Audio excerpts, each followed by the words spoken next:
Welcome, everyone. Tuesday Night Live. We are back. Mike is here with me today. Whoa, someone's celebrating in your house, Mike. Yeah, Sounds like they're singing. is that your family's ready for school tomorrow? I guess so. I guess tomorrow's probably the latest most people start school. I guess my girl started last week. Yeah, yeah. How's it going so far? Good, good, good. Hey, sorry, I'm getting text here. Hey, if you're watching, I figured Jim Carroll would already be hopping in here. There There he he is. is. First one always. Jimmy shoots me a picture every morning of his Monster energy drink or his cup of coffee. He's a caffeine-aholic. Um, but he goes to bed super early. He's the first one on, first one to leave. Dwayne Best is here, says, "What's up, guys?" Hey, Dwayne, glad you're here, brother. Dwayne, hope you're feeling better, man. What was wrong with Dwayne? He was battling the vid. Oh, he got the COVID. He's Dwayne got the COVID bug, didn't he? May I didn't even know COVID 2024. still existed. Is COVID still real? Was it ever real? It's Was it's that a uh conspiracy? I don't know. it's Steve Stemke's here. he's got the election Rona. Yeah. Steve signed up for he filled out our survey for the contributors, so I gotta follow up with Steve about see what he can bring to the table. I know he's a public land guy. Dwayne said, "I'm feeling much better, but now the wife has it." Ooh, So Dwayne went from feeling bad to hearing how bad his wife feels. Right? dang. I don't know which one's worse. What do you think? Having I to hope hear about everybody. it, I having hope to hear everybody. about it, or actually feeling it? I don't know. Let's see who else we got in here. I tell you what, this I feel like this weekend doesn't kick off deer season, obviously, but it kicks off the fall hunting season. I feel like. Do you feel that Yeah. way? Oh, 100%. I And here in always felt that way. Kentucky, Gary Cott's here, Abingdon, Virginia. Used to go to Abington, Gary, to Barter Theater over there, watch plays. Nice place. Um, this weekend in Kentucky, squirrel hunting season, opening day. Overall, is squirrel hunting season that big of a deal? Not to most folks. But when you've waited since turkey season to get in the woods and chase something, it's a nice little introduction to fall hunting. Don't you agree? Absolutely, 100%. And on top of that, if you're in Kentucky, even if you're just barely outside of Kentucky, we'll count bordering states and you want to be involved in our Kentucky squirrel hunting tournament, then go to our page, sign up. Mike, do you think if you, let me say this, if you're watching and you can put the link to our squirrel hunting tournament sign up in the comments, will you do that for us? Not Mike. Will someone watching go to our page and do that for me and be a good friend? But we have a squirrel hunting tournament this Saturday. We have right at 100 teams in the tournament, and we're wanting to get 200 teams in the tournament. So we're halfway there, and we got 4 days to go. We love your help. Actually, this day's almost over, so we'll say 3 days ago. We would love your help if you could share that on your page, if you could tell your friends, if you could sign up and take someone. And we're giving away 4 amazing prizes. We're giving away 2 Umarex 22 caliber. Um, what is the brand? Ruger Yep. air rifles. And we're giving away 2 20 gauge Winchester shotguns. And I'm pretty excited about that. I'm pretty excited. I'm very grateful for the people, the companies, Umarex and guns.com, that donated those prizes. And we're just trying to give them a good return. We're trying to get the word out. So tell your friends, tell your family, take someone. We appreciate it. Gary Loman here says, heading to Colorado in 2 weeks, scouting and fishing 2 days, elk and bear archery hunting for a week, rush back for the state 4-H shooting sports competition. Is anyone busier than Loman? You know, Loman don't just hunt and fish. He runs the Hopkins County Sportsman's Club. He just put on a huge expo out there in Hopkins County. He works a full-time job at GE Aerospace. He's always working on his farm, mowing, taking care of whatnot. He's a busy man. Yeah, very busy. Very Has a busy lot man. going on. Hey guys, Good we luck have out our there in regulars Colorado. on here. I'm sorry, go ahead. I was just gonna say, good luck out there in Colorado, Loma. Be careful. Yeah, man, a lot of fun. Should be a great trip, Loman. I think he's been out there before, so he's not a Mhm. rookie. I just want to see him. I just want to see a picture of him with the big old elk. Yeah. Yeah, so we have I see our regulars are in here. Gary, Steve is back. He's been joining us lately. Dwayne, Jimmy Carroll. I want to hear from the rest of you. We have over 20 people watching, 22 people watching. We love to hear from all 22 of you. Let us know where you're watching from. Our goal is to get 250 comments every show. Let me tell you why. Let me see if I can convince you guys to join our side here. So we have a page. We like to share hunting stories. Deer season is, it's been slow during the summer, always is. Deer season, we ramp it up. We're showing stories, we're writing stories, we're posting photos, talking to folks every day in deer season. But we've had some posts that Facebook has taken down lately, and they have completely slowed down how much our page gets seen. And this is the first time in 4 years it's really not been growing at all. It's really just stagnant. No matter what I do, the page is just not growing. The only way to get us back is to participate. So we just really appreciate every like, every comment, every share. Thank you so much. Gary Gooden's watching from Northwest Ohio. Josh Teeter says he has seen lots of squirrels cutting this weekend. Hickory nuts. Yeah. Mike and I, we have a secret spot we're going to on Saturday. Love that spot. Mike, we're meeting Saturday, right? Yeah. Yeah. Yep. So we're going to go. Mike and I'll be shooting my old 12 gauge. I took I don't know what I took last year. But I'm going to pulling out the 12 gauge. I'm not pulling any punches. I think you took the 410. Maybe I did take a 410. I don't know. I'm taking the 12 gauge. You are too, right? You're taking your. I probably will. Yeah. Yeah. Chris is here. Says, "What's up, Chris? Good to see you." Gary, can't make the tournament. It's open at home. I can't get to Kentucky this weekend. It's okay, brother. We appreciate you. Gary, go sign up anyway. Go sign up, even if you're not going to participate. Sign you and your wife up. That way, I can say, "Hey, look how many." I can go to our partners and say, "Look, here's how many people we had signed up. Next year, let's make these prizes even better." Woody Riley says Kentucky might get out a time or two to nab some bushy tails. Want to put some more fish in the freezer before opener in September. What kind of fish you putting in the freezer, Woody? Crappie, catfish, bass. We need to keep more bass, right? It would help with trophy fishing, I'd imagine. It would. We need to keep more bass. My buddy Robbie's here. Robbie, I got something. Robbie, I got 4 of these in the mail today. Let's go. You see that? You can't see my face. I got 4 of these in the mail today, Robbie. I got some antler builder ready to go. I'm going to be putting some of these. Robbie's going to help me pick out some spots to put that up and get some pictures for some antler builder stuff. But what he says, he's going to be putting bluegill, crappie, and catfish in his freezer. I eat bass as a political statement. Hey, look. I know that catch and release is popular among the bass fishing community. I once was a practicing catch and releaser myself. Still am. However, we have learned that, man, our lakes here in Kentucky are so overpopulated that the bass here just aren't growing. They don't have enough food. There's too much competition, and our lakes would do better if we would keep more bass. Gary Cat's right. He said Dwayne Best will eat every bass. Dwayne, type in the comments how many bass you've kept this year. He's doing his part for sure. But yeah, I catch and release in my freezer. There you go. Yeah, small game hunting, Mike. How much do you, outside of deer and turkey hunting, out of all outdoor activities, is squirrel hunting, I guess, the third that, Yeah, I would say it probably is. I love, I love early fall squirrel hunting because it's so much fun to find some hot hickory nut trees. I saw Steve mention a little bit ago that he's never squirrel hunted or shot a squirrel before. And, I would just say get out there and get after it. It's really fun. It's a great kickoff fall activity, fall, hunting season activity.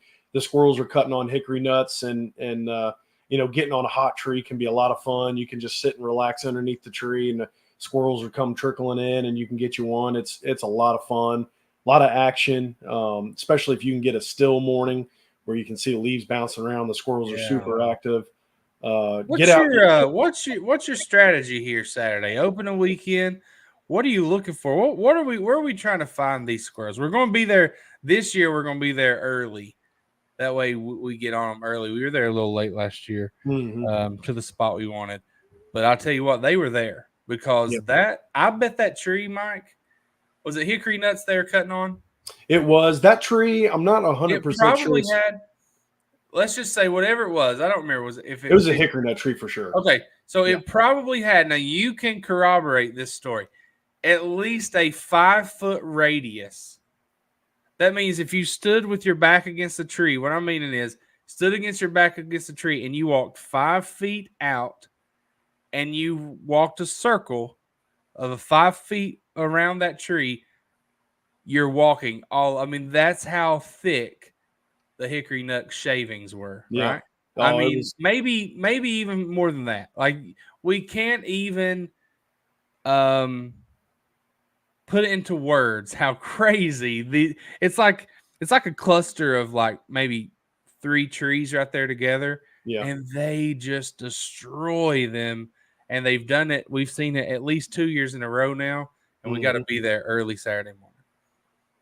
Yes, we do. We got to get in that area. That whole stretch, that little logging road, that whole logging road that we'd like to go to. It's got hickory nuts all the way down it. So Yeah, even if one tree doesn't have any, because they tend to go bi-yearly. So like if it was loaded last year, this year it might not be. yeah, Um, just in my experience with it. So that area, those specific trees might not have any on it, but there's plenty of trees up and down yeah. that whole. If you are participating in a squirrel hunting tournament, let us know in the comments, please. Everyone that's going. And here's the deal: did anyone? I need someone. Maybe it's going to be Josh. No one has helped me out yet. I need one of you fine folks. There's 23 people watching. I need one of you fine folks to go to our page, find the link. It says sign up here, and there's a link after it. I need you to put that in the comments, and so people can find it. Because if you've not signed up, I'll need you to sign up. Even if you say, hey, I don't think I'm going to be able to go, sign up anyway. And maybe on Saturday you wake up and you're able to go. Maybe not. There's going to be people not get to go. There's going to be people wake up and say, man, I should have signed up for that. There's going to be people that don't even know about it. So Yeah. put that in the comments. Someone put that in the comments for me. And when you find it, share it on your page. Arian says hickories and dogwoods in his area. PK, my man. Good to see you, brother. Woody says we have a lot of hickory and beech in my area. I kill them off both equally. Didn't realize they mess with them that much. Yeah, they do. Yeah, those squirrels, man. Actually, right now, I've been seeing them in beech nuts as well. So if you can find you a tree that's got those on them, I'm telling you right now, you'll get into a mess of squirrels if you find a beech nut tree that they're hitting. There you go. Absolutely. Mike says better put the permethrin on. Tick still bad. Mike, Yep. you know, I didn't really think about that for Saturday. I've been thinking, okay, I got to go retrieve one of my cameras off public land this weekend. So I need to spray my clothes. But yes, for the squirrel hunting tournament, please put on permethrin because ticks are terrible. You don't want that. Thank you, Josh and Jim, 2 guys I can count on right there. Go ahead and fill that out, guys. Fill it out. We're at 100 teams. We're trying to get to 200. If we get to 150, I will be thrilled even with that. Fill it out. Share it with your friends. We're giving away 2 air rifles, 2 shotguns. Come on. Anyone who participates. If you are participating, I want to know what's your prediction? How many squirrels do you think you'll be able to take on Saturday? You're allowed to keep 6 per person. We have teams of 2. Mike, what do you think? Between you and me, how many squirrels you think we'll get? I think we'll get between the both of us. I think we'll get 4 or 5 probably. Let's go 6. I was going to say 6. If we get there early on Saturday in that one spot, and we just are patient on that one road, I think we can get 6. We can. We for sure can. I think so. The goal is 6, Mike. Anything over that, anything over 4, we'll be happy. Anything over 6, we'll be ecstatic. Maybe we'll get in a situation where remember 2 years ago I shot those 3 out of the same tree all at the same time. Yep. That was fun. Yep. Just a boom, boom, boom, 3 squirrels down. That was fun. I don't think we found one of them. Yeah, that one we Found got it, you into a don't big. find it. That one fell and ended up getting into a big old mess of thick, nasty stuff. We couldn't find it. Philip says, "What's up, Philip? Glad you're here, my friend." Arian says he wishes he could join. Gary is not going to be able to, but he signed up anyway. We appreciate it. So, what we should do is probably next time say, "Hey, just for signing up, you're entered to win a prize." Yeah. Not the top prize, but we should do that next time. Just for signing up, you can win this. But this year, if you sign up and you win, which it'll take a two-person limit, it'll take 12 squirrels to win. Mm-hmm. If you win, either you're going to win a set of shotguns or a set of air rifles. Both very, very nice prizes. Very, very nice. So, Mike, here's what I'm going to do. I got something I want to share with everyone. So, if you're watching, we got 30 people watching. Don't go anywhere. Mike, I'm going to leave for 30 seconds. Hey, David, glad to have you. My friend David Craig's here. Says, evening, fellas. Mike, keep them engaged. I've got to go. I got something. I got a package in the mail today I want to show everyone, okay? Sweet. I'll be Sounds right good. back. I'll be right Absolutely. back. All right. I guess we'll wait till he gets back. But yeah, I'm really excited that a fall hunting season is going to be starting. The squirrel season is it's special to me. It's how I started hunting. My dad started taking me when I was probably 6 or 7. It's kind of the first bit of hunting experience that I had as a kid. It's probably one of the best ways that you can get through the woods. If you're similar to myself, let me know in the comments. Is that how you started hunting? Is that how you were introduced into hunting? It's a great way to introduce a kid because you can get away with some things, but you can teach them how we sneak up on a squirrel. If a squirrel's up in a tree, you can use the foliage. You can use your and just teach them how to walk soft and how to walk slow through the woods. And it's just a good opportunity to get kids involved. So let me know in the comments if that's how you started or if that's how you started your kids. Casey said, ever dove hunted? I've never dove hunted. No, it's actually something I really want to do. I've heard it's an absolute blast. Specifically if you've got a kind of a private land opportunity or a place that you can just line up on private to on a sunflower field. I heard it's an absolute blast. It's not real serious. You can just kind of sit next to one another and shoot the bull and just hang out. I've heard it's a lot of fun. It's something I want to do. Yeah, me too. I think we should get that together. Our buddy Rich Storm that's on here a few weeks ago, he holds a big dove hunt. He does. Rich does a great job getting people involved and having opportunities for people to get started in the hunting. He does a lot with that. Yeah. So I have something here I wanted to share. I got this in the mail today. I want to show you. I have to back up here. So this is from. Can you see that? Oh, Gobo Outdoors. That's wonderful. Gobo Outdoors, the most realistic 2D decoys on the market. Sorry, I can't see it very good. At Gobo Outdoors, 859-559-7791. He sent me these. I just want to share this. I want you guys to let me know what you think. I'm using a Havalon knife that is not on. It's a blade. It's not on the knife. So that's not the safest way to do it, but it's what I have near me. So does anyone use decoys when they deer hunt? Let me know. Yes or no. Everyone has to answer. Yes. Have you ever used decoy deer hunting? No, if you haven't, but you want to see what's in this box right here. What does Steve Stemke say right there, Mike? Yeah, I was actually getting ready to read that. How did your family members keep you occupied as a kid while waiting for deer or game? Did you get restless? That's a phenomenal question. So my dad would get me, and I'm gonna be honest. We didn't grow up in this soft generation, Mike. I'm gonna be honest with you, Steve. I was kind of a weird kid, and I was literal as a kid, and my dad said it was abnormal. It was not normal for a kid to pick up the excitement the way that I did as a kid, and in the way what I mean is my dad would he sat me down and he said, "Listen, if we sit down, like we can't get up and move. If we'll just say deer hunting, we can't get up and run around because the more you up and run around, the harder this thing gets. And if you want to see a deer, if you want a chance at a deer, you need to sit, and we need to sit a while. It could be, 2 hours, it could be an hour, it could be 5 hours. You don't know. So when my dad explained that to me, I put it in my head immediately that, well, shoot, I can't get up. Like I can't move, or I'm in trouble. We won't get a deer if I get But up and your move. kids aren't like you were. No, my kids are definitely not like that. So it's been much harder for me. Those are awesome. Those are You're so there. cool. Wow. Didn't somebody mention dove hunting?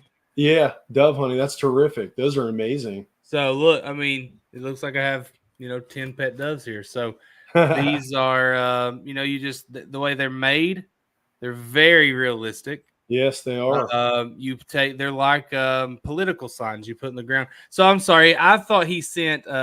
Actually, I didn't know what he sent. I just assumed it was a deer decoy. He sent me a turkey decoy and these dove decoys. So I love that. Those dove decoys are awesome, man.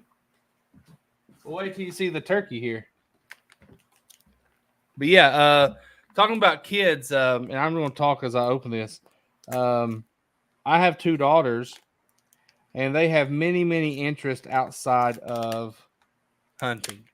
And so my job, I feel like, as both a dad and someone who really wants them to hunt as they get older, is how can I make this enjoyable and not be overbearing for them? Because if you just hammer something onto a kid, they already, now you guys know, even as a 37-year-old man, if my mom tries to give me advice, I'm like, Mom, I'm 37. But I was also that way when I was 10, right? Like I didn't want to hear it. So I think there's a fine line. Like, yeah, you got to teach them how to act in the woods, but also make it enjoyable. Lighten up. Don't be too hard on them.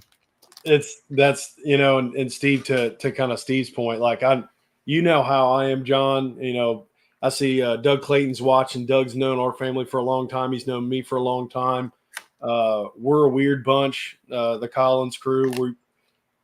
Well, they're all boys. They have are girls.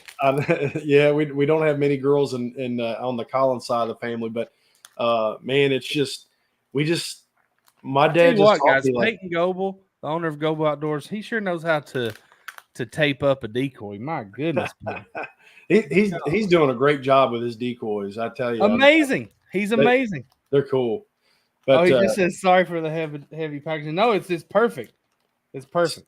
Steve, some of the things that I found myself doing, and I can't treat my son or daughter. I can't treat them like my dad treated me, and they don't respond like I did, because my dad told me, hey, if you get up, we won't get a deer. And I'm like, well, I want to get a deer, so that means I'm not moving until he would even tell me, hey, he would even worry that I was getting bored or I was getting annoyed. He would kind of reach over and say, Mike, do you want to get up and mosey over here and try a different area? And I'd be like, nope, you told me we had to sit. We can't leave or we won't get one.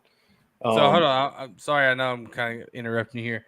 So what I want to first show you is that, how, man, decoys can be a pain to carry in the woods, right? Look at this. It just folds up. It just folds up into 2 parts. Now Wow.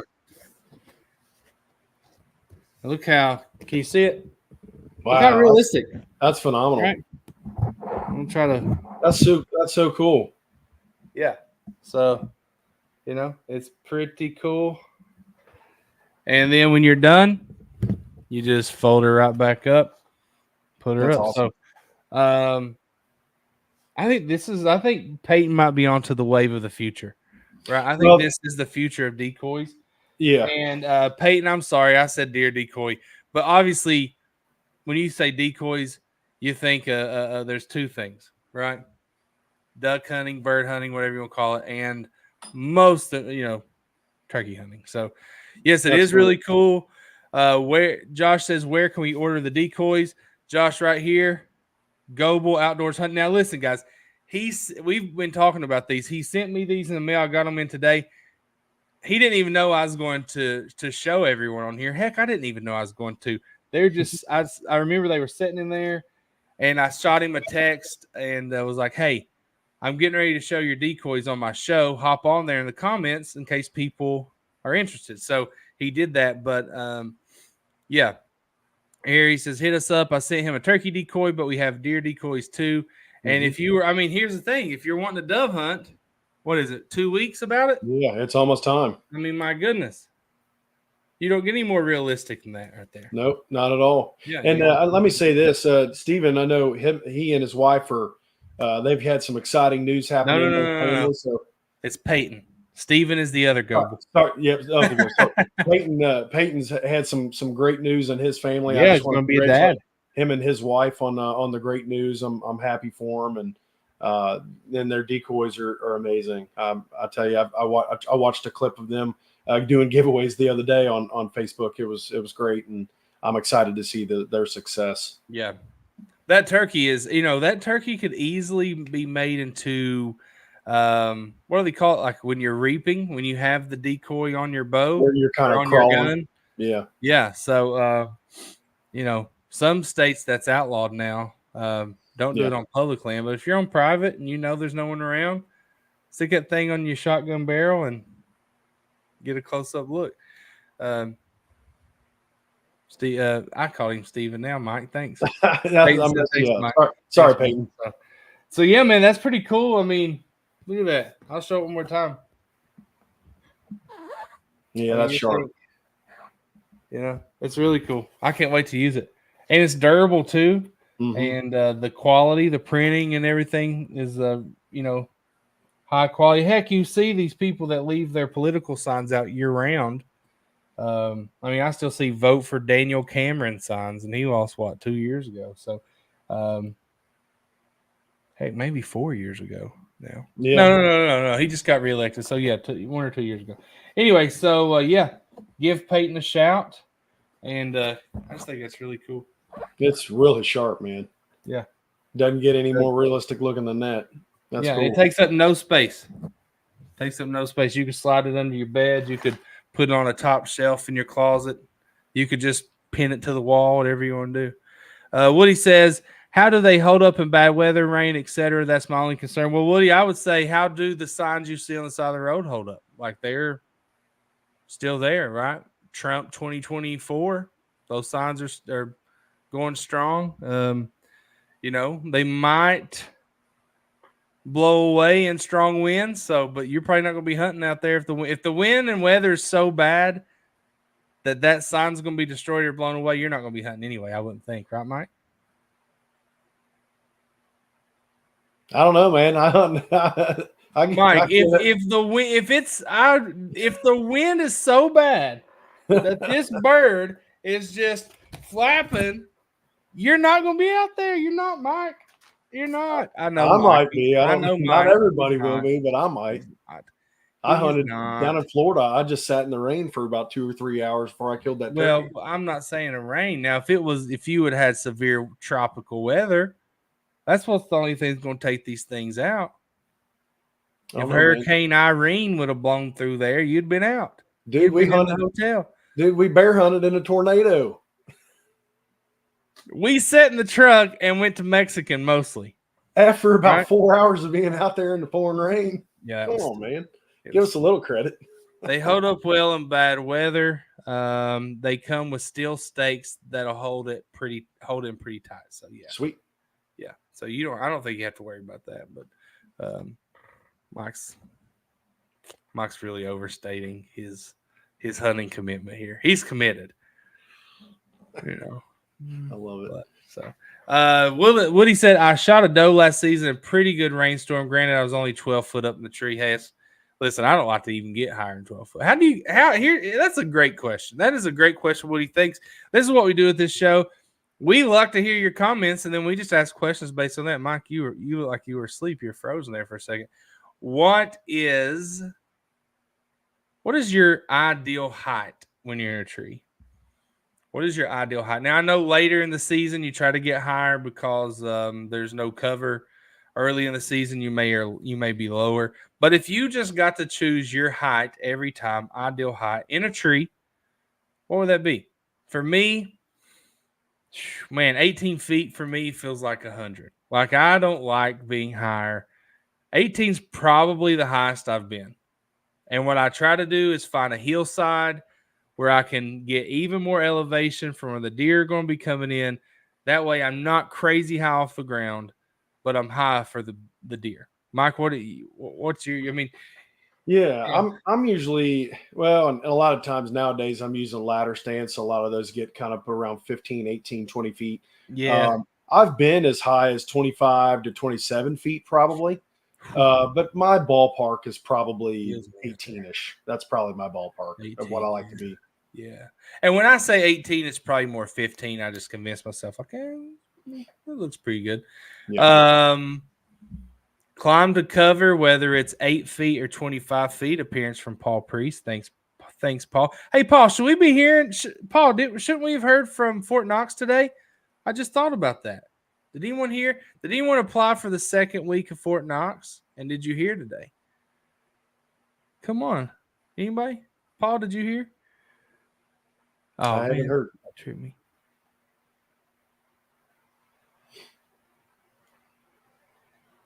I don't see it on there. You don't see it? No.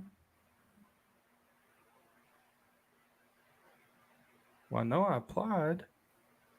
Oh man, Paul said he was going to look now on his. Paul, I don't see mine on there. Oh, it won't be on there It won't be on there unless it says I have won or lost. So maybe tomorrow. But I thought it was going to be today. I didn't get an email, so maybe tomorrow. Anyone else? Anyway, sorry, I got sidetracked. Ideal height. Steve likes to be on the ground 1 or 2 feet. I love it, Steve. Me too. Dwayne, 15 to 20. Chris, I thought was like one of those Caleb Hatmaker types. Like Chris would go 30 feet. I know Chris is not scared to go 30 feet. I just figured he'd really climb up there. 10 to 12, 15 to 20. Steve has a good question. Is this the only weekend that the opener's not on Labor Day weekend? So it's actually, Steve, it has nothing to do with Labor Day weekend. It's the first Saturday of September. And so this year, it just so happens August 31st is on September. Mm-hmm. That doesn't On make a Saturday. sense. August 31st is on Saturday. So it literally pushes us out a week. Yep. Not as fun, but hey, we can. Yeah, Velvet Buck's going to be hard to get this year probably. You might Velvet Buck's going to be a little harder. Might have a couple window days on there, but not many. Not impossible, but harder. Gary says, all my elevated shooting houses are about 12 feet. Ladder stands all 18 feet. Yep. He's not checked. 25-ish in a lock-on, 30 in my younger days in a climber. It's crazy. 30 is crazy. That's up there. Josh says 20, 25. I think most people are 20, probably 18 to 20 average. I'd say that's probably a good average. Yep. Yeah. But actually, the heights were lower than I expected when I asked that. Woody says, depends on cover. I'm a bigger guy, though. Same, Woody. So I hunt a light tree stand like a saddle. Same, Woody. Can do everything 360 around the tree, and I have an option to sit down. Okay, Woody, I want to know about the option to sit down because in my saddle, obviously, I have an option to hang. I do have the back strap or like the backrest support, which I gave to PK because I never use it. But I'm thinking about, if you have a saddle, I like your input. I'm thinking about buying me a small seat that straps to the tree. That way, when I go to places like Fort Knox and I want to sit or hang in the tree all day, I have options. So I think it's a good idea. If you are a saddle hunter purist, you're going to be like, I don't care. I mean, if you can have a combination to where you can sit, stand, hang, right? Mm-hmm. Take a nap, whatever. Versatile. Yeah. So versatility, man. Arian says 15-ish or in a tree hammock seat if running and gunning. Okay. You got one of those tree hammock seats, don't you, Mike? I've got like a little strap-on SS Lounger type chair, and it just you just fold it up, put it up against the chair, put the strap around the tree, tighten it up, and then pull down. Man, I actually take that to Fort Knox, and I don't hunt in tree stands when I go on like quota hunts and stuff. Right. I definitely take that chair, man. Those are nice. Yeah, Josh said there's a lot of hybrid options out there. So, Josh, what I have is a Phantom XL tethered saddle. I'm a tethered guy.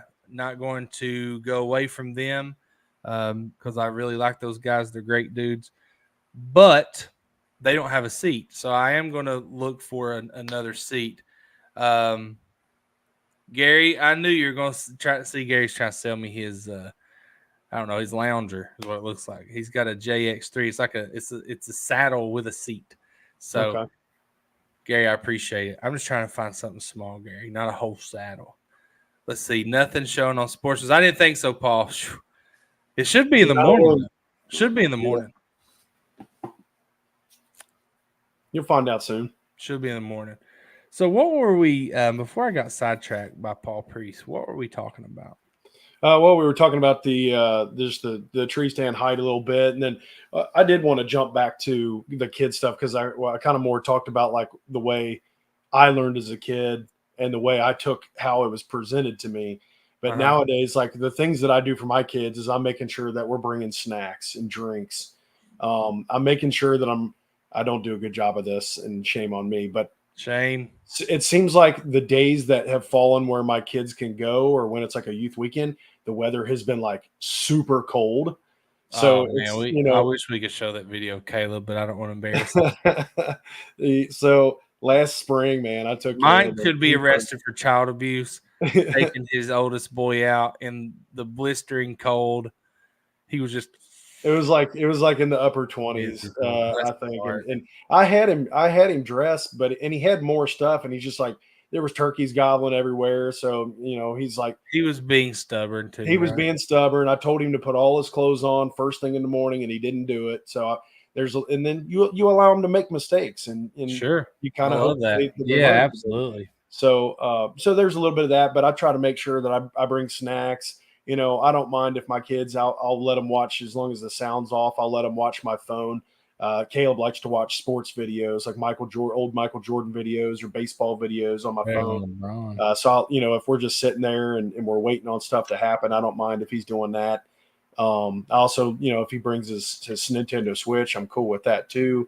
And then, as far as like outdoors wise, have them point out stuff. If you hear something, kind of hit them on the leg and say, hey, I hear something. Can you look over your shoulder and see what that is, but go real slow, turn your head real slow. So give them a job, give them a job to do, make them feel a part of it. You want them to maybe see something before you do so that they have the opportunity to be like, Dad, I just saw this happen, that type of stuff. So it gets them involved and it gets them excited when they see something before you do, or maybe you let them see it. So that they can tell you and get excited about it. So that's kind of the stuff I've been doing with my kids. And I got work to do. I'm like my dad, and I'm like my uncles. I'm a little bit hardcore, and my patience with them is because I want them so badly to understand how to be successful that sometimes I get a little impatient with them. So that's certainly something I got to work on. Yeah, absolutely. Jimmy said he started his children with fishing, take the boat out and fish 10 minutes or 5 hours. Then we slowly went into hunting. Yeah, my girls love to fish. They love going to the creek. They love getting in their kayaks. They both say they want to hunt this year, but I need to take them somewhere where we can hunt a few hours and hopefully close on something. They're not going to sit there all day. They're just not. And look, I'm 37. I have a hard time sitting there all day. I have a hard time, I see people on Facebook all the time. Now, I'm not, I'm a middle-aged man, but this is usually from older guys who I respect and I love. But I see young hunters, new or not necessarily young, but new hunters say like talk about sitting in the stand or missing a deer or seeing a deer, and they post it on Facebook. And like I see so many comments like, well, put your phone down and keep your eyes on the woods or look out for movement or something. I'm like, shut up. Like, come on. Like, if someone's out there and you get bored, right? Like, I've never lived my life in 37 years where I didn't have something to do. And just sitting there staring into the woods, I don't care what you think about me. I just can't do it all day long. I just can't. It's hard. I can't. It's a hard thing. If it's cold, I cannot do it. So I gotta get up and move. I gotta That's why the saddle is so nice for me, because I can switch. I can just switch it, just switching up the way I'm standing, just switching up my position. Maybe I'm leaning to the left side, maybe I'm leaning to the right side, maybe I'm hanging there, maybe whatever, and then adding a seat. I gotta have some kind of movement. And yeah, I have my phone. My highest score on this game called Block Blast. If you have an iPhone, Block Blast, great game. Came while I was at Peabody WMA. I was in a tree. Man, I was racking up high scores. It's kind of like Tetris. And no deer came by, but if it would have, it wouldn't hurt anything. So anyway, cell phones have saved many a deer. Probably 1,000% true. Actually, the biggest deer I've seen at this particular Rich WMA, Kleber WMA, the biggest deer I've seen there in person, walked in behind me. I was posting on Facebook. I do not hunt unless I have cell service in a particular place, because I like to post on our Facebook page. And so I was posting on our Facebook page, and I heard stomping behind me, and I was like, crap. So then I slowly turned around, and all I could see was one side of his antlers. And I was like, crap. He didn't do that. He didn't do that at all. No, he didn't. He stomped a couple more times. I just stared at him, phone in hand, eyes locked on him. I couldn't see the other side. He was a good-sized deer, especially for public land, especially for that public land. And I stayed there staring. He sat there staring. Then he walked away. And I was like, that sucks. And I turned around, finished the post, waited on something else. Move on. Didn't happen. I like his question from Josh White. He said, I have 2 young girls that I would love to hunt also. It's such a grind on public land, though. I'm not sure how I'm going to make it comfortable to take a couple young girls out places I find deer. It is hard. It's really hard. How do you keep your kids comfortable out on public land? I'd say the best way to handle that is probably just make sure you're taking them in manageable weather. Again, I've made those mistakes. However, I mean, if you can get them through it, you got some opportunities. If it's a little chillier, I mean, there was a spring where Caleb he was cold, but he kind of fought it out, and turkeys came in and he got his first bird. So I mean, it's hard. You got they got to push themselves at times, and then. But, just take them when you've got favorable weather. I'd say that is a really big one. And then just, make sure you're taking snacks and stuff for them to do, or maybe make a bingo chart. You can go play bingo in the middle of the woods. If they see a squirrel, mark it off on the chart. That's a great idea. Actually. Yeah, if they see a blue jay, mark, whatever.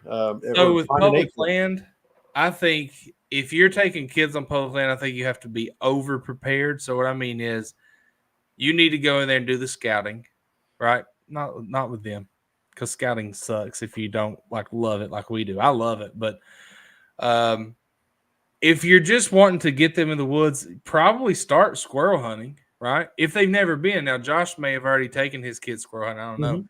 Maybe they've been out a million times. He's just wanting to take them deer hunting. But I would just treat the public land like it was private land. I would find a place where there was deer sign. I would pack in a ladder stand and put up for the season, or I would take in a blind and put up for the season, lock it down, put your name and stuff on it, your ID on it.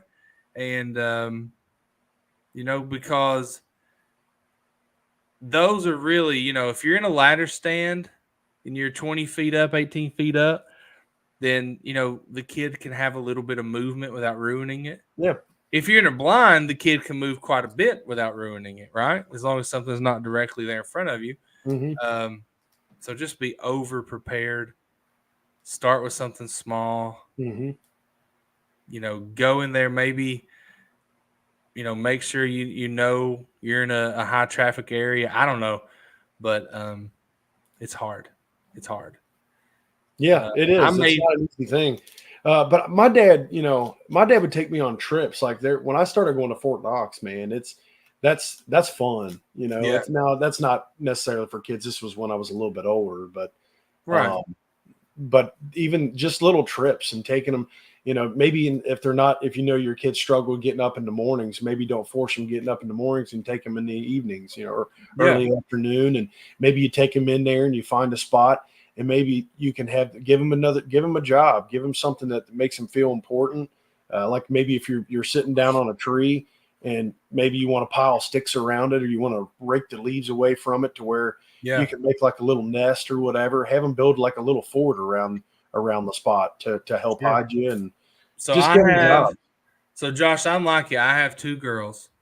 Right. There's Josh's question. Josh, first of all, I don't know if you've been on here before. Thank you for being here. We appreciate you.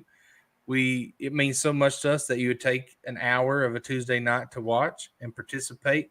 We love that. We appreciate you. But I have two young girls, and if your girls are like mine, they're complete opposites, right? Um, but when they're together, they're 2 years. There's 2 years apart. They are 2 years apart.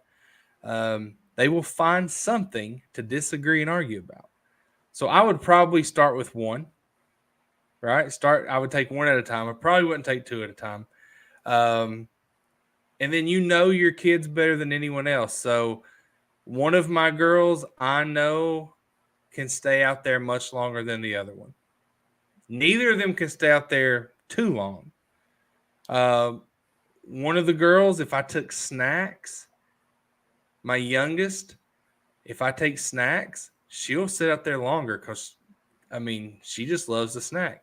The oldest, she's really into Harry Potter right now. She takes her Harry Potter book. She's got these noise counseling.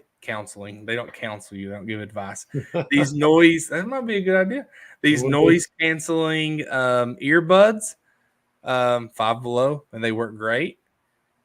Maybe she has her phone out there. I don't know, but find the. I'll give you an example, Mike. I don't think you mentioned this. We were one of the bright spots of doing this is we got to spend the day with Harold Knight, just the two of us. Yeah. And he talked about taking kids hunting, and he talked about, hey, do whatever you got to do to make it enjoyable. Don't jump onto them. Don't you can correct and teach, but don't just like you would their behavior or at school or something. Make it as enjoyable as possible. And then all it takes is for them to kill one animal and bring it home and show their friends and show and they're probably going to be hooked. Mm-hmm. One or two things are going to happen. They're going to kill the animal and feel so bad they never want to do it again, or they're going to be just an adrenaline, rush after that. Chomping at the bit. They're hooked. And this is another great piece of advice: a bog field pod, which is just a really nice tripod with the vise on top. You can put your gun or crossbow in it, and that is exactly. The last couple of years we've had our deer camps, and Uncle Lee's gives us $25 or $50 gift cards. I don't remember. Yeah. And I've not used any of mine. I have two or three, I guess, two maybe. And that's what I'm going to use it on this year is those a bog field pod. I will probably get another one. So that'll be like I don't know how much it is, 25 or 50. And I'm going to buy a new gun for my girls. And we already have a crossbow, and we're going to use that tripod. And I am hell bent on one of them killing a deer this year. Hopefully two. So anyway, I'm going to, Mike, I don't know what you're getting ready to say, but go ahead and say it. I'm going to look at Jim's picture right here. Yeah. Caleb, when he got that turkey, we had his little 410 and a little tripod, and that he was, ready to go. I helped him, take safety off and everything, made sure everything was good. And after that, those three turkeys came all the way across the field. And as soon as one stepped up to the decoy, it kind of was strutting real slow next to the decoy. It stepped away for a minute, and he put a great shot on it. And he used that tripod, and it was perfect. Yeah. Helped him a lot. So Josh says his daughters are 2 and 1 month old. So your daughters are like mine, Josh. Here's my advice. My oldest daughter loved, I started hunting, I guess 5 years ago. This is my fourth or fifth deer season. And I squirrel hunted before that and fished before that. So They've been fishing since they can remember. They both still love fishing. My oldest daughter likes to hunt more. We've not done it a whole lot, but she's more willing to. And I think it's because I would have her go to public land with me. We would walk easy trails. I would show her the acorns. I have pictures of her just holding handfuls of acorns. Um, she loves learning about different types of trees. And some of this stuff, Josh, you may have been hunting all your life, but where I'm a relatively new hunter, some of this stuff I'm like, I'm learning and as I'm learning it, I'm passing it on to her. So, Yeah. Just letting them be immersed in it. And like right now, I put on here, this is a good segue here. We have a raccoon that is an absolute menace around our house. Probably weighs 25 pounds. I don't even know what a raccoon weighs, but it's a monster. And let me see if I can do this. Let me show you he already beat up the neighborhood cat, right? My neighbor has a cat who likes to stay in our yard too. And this raccoon just absolutely, let me show you what he did to it. Yeah, it's a brutal wound. I'll tell Look you at that. that. That's what they got in a fight. The raccoon just absolutely beat up this cat. Yikes. Sunday night, about midnight, I was awakened from two animals on my roof because this raccoon tries to get in my attic. He's not been successful. I keep running him off with a broom, but he's trying to get in my attic. So he and something, I'm thinking it was probably one of the cats, were on my roof fighting. It sounded like a world war out there among animals. And so I've got a trap setting outside my bedroom. I have sliding doors that goes outside. I have a trap setting out there. He's not been back. The raccoon's not been back. It's a live trap, but I'm hoping tonight I capture him. This is the second night it's been out. So I'm saying all that to say my oldest daughter is now to the point where she loves animals. She doesn't want to see an animal harmed, but she's okay if an animal is killed to be eaten, like a deer. But she thinks raccoons are cute. So I had to explain to her, look, we have too many. We probably have too many raccoons. I'm not a biologist, but they're overrun. They're overrunning it here in Frankfurt. They're everywhere. I actually have ran over two because they're just everywhere. And look what it did to this cat. So now she wants me to take out the raccoon. Jim, I do have an air rifle. I'll tell you what happened. It got on my deck about a month ago, and I lowered the window, and I told Nora, my youngest, I said, hey, go get my air rifle. It's beside the bed. So she went, grabbed my air rifle, brought it to me. I couldn't find the pellets. They were in my truck. I didn't know. So then I said, I didn't tell her. I went and got the 410, and I started to blast it, but it was late at night, and I didn't want to wake up my neighborhood. But Jim is right. I do have an air rifle.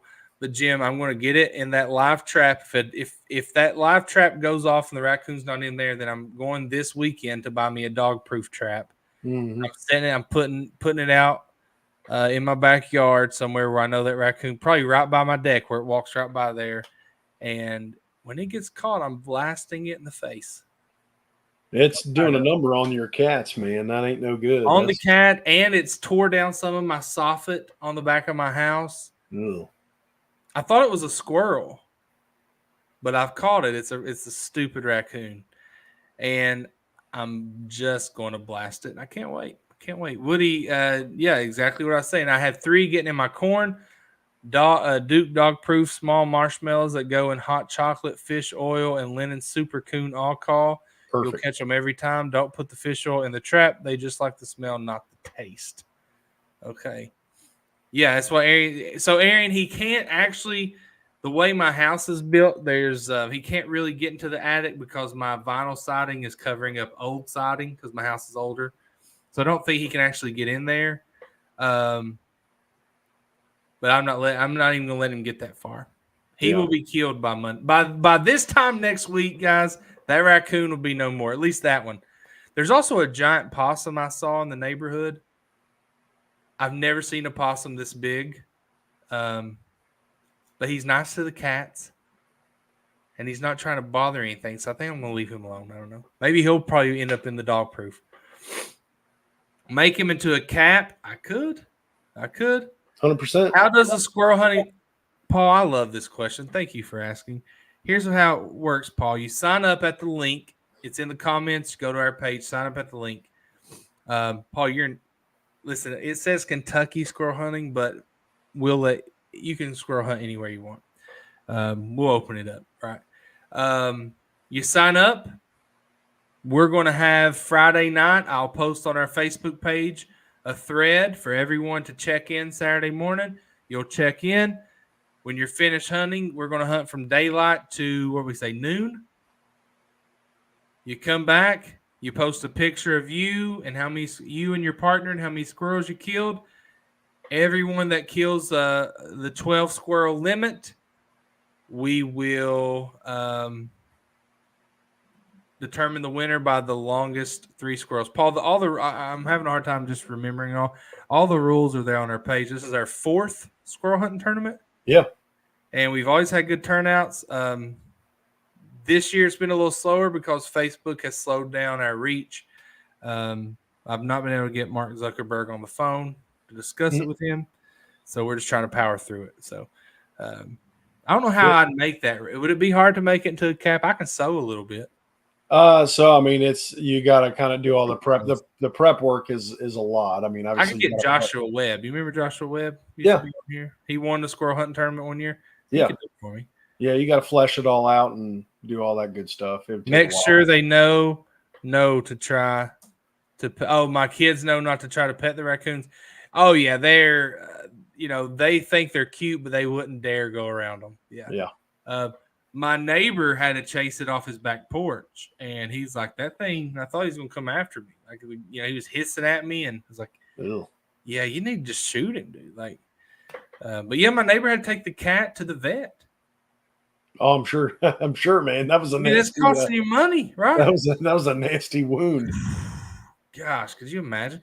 And then, talking about nuisance, my brother's dog, who's so old, he's like 11 years old. He can barely walk.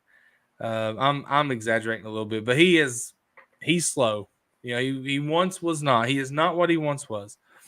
But he took off after a skunk at his house and got sprayed fiercely in the face so much that my brother thought he was dying. And so my brother's trying to get rid of those skunks in his house. He has a whole family of skunks near his house. So shoot him in the lungs. There you go. But I need to call. I guess I need to call Alan Probst, North American trapper, and get him on the scene here. But yeah, that'd help. And hey, if an animal of any kind is being a nuisance on your property, the law says you can take care of it. But see, I feel like that doesn't apply to all animals, because if a bear is destroying your property and you shoot that bear, you're going to be in trouble. More than likely. That's a good question. Yep. Good question. Uh-oh. My light went off. All right. Has anybody got anything else? Any questions? Anything we can discuss? Any fun we can have? It is time to wrap up the show. It is 9:59. Who's got an elk tag? Anybody got an elk tag on here? Michael, 1 month away, Mike. 1 month away. Yep. Got to get down and do some scouting, looking around here. Man, I can't wait. I'm going to be down there. I got to work that Saturday, but I'm struggling tonight. I'm leaving work at probably 10 o'clock that morning. I only got to work like a couple hours. Going straight to wherever you are, and then I'm staying there until dark Sunday night. Sounds good. And hopefully I'll leave with pictures of you holding an elk.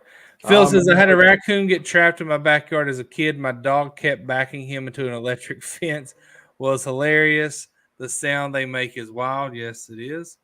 What cameras have you choose to use, John? Okay. I've got 4 Tacticam reveals.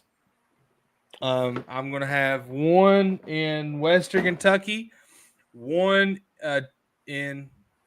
in Central Kentucky, 1 in Northern Kentucky, 1 in Eastern Kentucky, or I guess 2 in Eastern Kentucky. I guess I don't consider that Eastern Kentucky, but I guess 2 in Eastern Kentucky. Is the plumbing is like that area out there where Hemp Mills is that considered Eastern Kentucky to you, Mike? I I said guess Northern Kentucky, but I guess it's Eastern. it's kind of Eastern Kentucky, but it's They say Mount Sterling is the gateway to Eastern Kentucky, so yeah, it's on the line. But yeah, so Tacticam, and hopefully I'm going to be adding a couple more. Hey, Mike, let me know. I can send some points, or some pins. Oh, thanks, Philip. I appreciate that. Aaron Yeah, says my sister. Oh, sorry, Mike. Go ahead. I was just gonna say I'm kind of. It looks like I'm gonna be down in the Unit 7 area, so Philip was in 3, I think, last year. Oh, was he in Unit 3? I know a lot. I've heard a lot of people talk about that unit. A little bit more public land in that unit, I think. Hey, Philip, I just hold on. Let me read. Aaron said my sister had trouble with a bear. They were told to keep the evidence and they could take care of the bear if necessary. Okay, you better have a lot of evidence. That's all I'm saying. Yeah. Looking forward to this weekend, guys. Paul, I'm so glad you joined us tonight. Yeah, Hopefully, good to see you, Paul. Paul. Tomorrow we get accepted to the lottery at Fort Knox. Phyllis's elk hunting is wild. Hold on, let me get to Jim. Jim, we love you. Have a great night. I will probably hear from you in the morning. Philip, I just learned that a good friend of mine lives very close to where you were elk hunting last year, and I told her is a girl I went to college with, and her husband go riding all over that land. And I told her, I was like, if I would have known you guys lived back here, I had two friends hunting right on 221 between Bell and Harlan, who really could have used their help. So anyway, but I told her we might come over there to bear hunt because she said they've actually helped hunters go get their bears out of there before. Wow. Mike, what's the plan on elk? You going to shoot a cow right off or way on the bull? That's a great question. Answer it, Mike. Yeah, my focus is going to be bull. You know, I'm not. I don't know if this is weird or not, but I know getting an elk tag is extremely lucky. But I almost really don't have any intention of shooting a cow. I'm really just going to focus on bull, and I'm okay if that opportunity does not materialize. Then I'm okay with it. It's I don't really have any interest in shooting a cow. I'm just gonna do my best to get a bull, and if I don't get one, it is what it is. That's a good plan. But you can go back in December. Yeah, that's true too. And maybe my mind will change when I get to December, but we'll kind of have to see where I'm at on that. Yeah. This is trail cam from Chris. It's a little light, but it looks like nice a decent little buck there. Yeah. Talking of taking your kids hunting, Jimmy, I talked about using a blind, and Jimmy Carroll, who is probably off here now, sent this because Jimmy did this the right way. He's had this blind set up for, I'm doing the wrong button, probably a month, I would guess. He's probably had this blind set up for a month. And, that deer's 10 yards in front of his blind, he said. So, wow. If you have kids, I know Josh's kids are too young right now, but if you get out there early and prepare, set your blind up. You think that deer cares that blind is there right now? No, not right now. Might care when somebody's in it, but not right now. They don't. Yeah, but you have the blind brushed in good. You're able to get in there without your wind, your scent being everywhere. It's probably gonna walk right by there again, especially with some food in there, right? Yeah. Let's see. Philip said saw so much bear sign in the area. It was crazy. Actually saw a 300-pound bear while scouting. He ran about 50 yards in front of me. Plenty enough space to put a bullet in him. Cows are good eating. Yep, you're right about that, Josh. There was we had an opportunity to hunt with Hurley cones. We turkey hunted with Hurley, and while we were there camping, we did at lunch or dinner. We ate some cow meat and also some bull meat. Not beef. And, not beef. It was they were both elk steaks. And I agree with you. Actually, the cow meat was actually better than the bull. So I definitely understand what you're saying there for sure. Yeah, so I'm hoping Mike kills the elk and he just I help him pack it out and I just get a little sliver. I just want a little sliver, Mike. I'll give you more than a sliver if you're helping me get one out. So Yeah, we'll call in the cavalry and we'll do it. So, Mike, I'm going to go. Guys, we appreciate you. We had a good crowd, good participation. Help us out. Share the squirrel hunting tournament. Allergies just kill me. And if you know anyone that's interested, sign them up. If you even have 1% of going, 1% chance of going, go sign up. But we really like I told Josh, listen, we're here an hour every Tuesday night. We have a group of people that show up every Tuesday night, and we're very appreciative. And we'll be back next Tuesday night. Absolutely. One more week closer to deer season. Hopefully, you guys get out and squirrel hunt this weekend. Mike, everyone watching, appreciate you guys. Have a good week. Yes, sir. We'll see you. Y'all have a good week.